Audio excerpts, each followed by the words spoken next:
Beware of dogs. So said the Apostle Paul, and so says our brother of Bradford County, Pennsylvania, whose communication will be found on the 125th page in this number. But while it is very imprudent for children to leave the plain, straightforward path,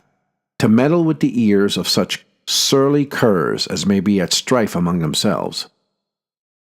it is equally important that they should not be driven from a correct course by their growling or harking. When we see dogs fighting among themselves, it is certainly the safer course to let them alone.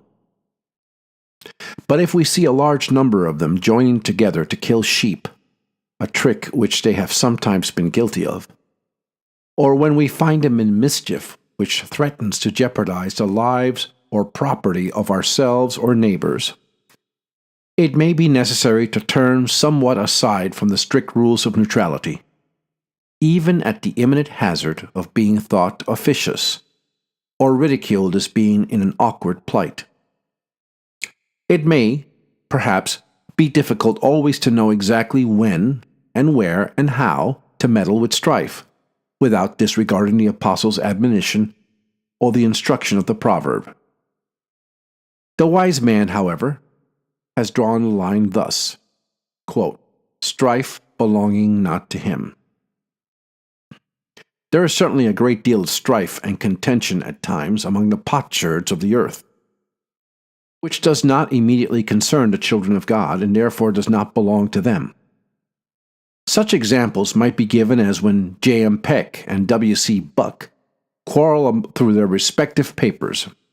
about the superior claims of their New School hymn books, or the strife between the Eastern and Western New School Baptists concerning the comparative merits of their mission plans, their talents, respectability, etc.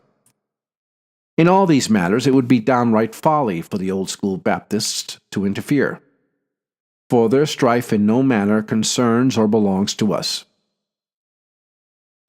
But when we see a number of the most popular, wealthy, and influential sects of the anti-Christian interests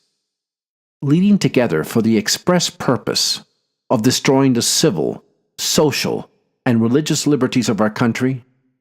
and so augmenting their power as to put the civil and military forces of our country at defiance, and when we know that but for these restraints they would have long since have driven us from the land for which our fathers fought, and from those sacred rights for which they bled,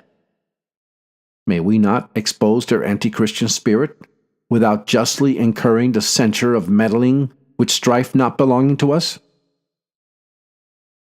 Is our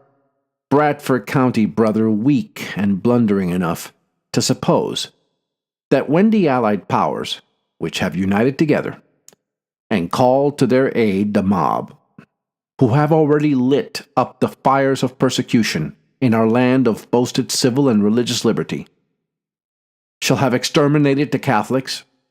and butchered the residue of the Mormons, that they will spare the Old School Baptists?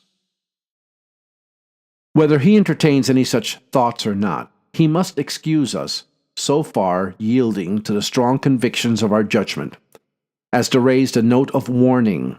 that our brethren may judge for themselves the cause of alarm, and prepare for the battle,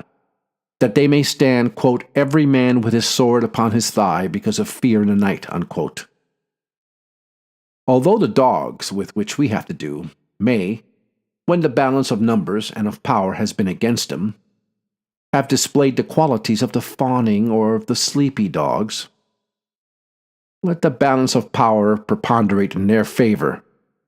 and they will be found real bloodhounds, for they are greedy dogs, which can never have enough.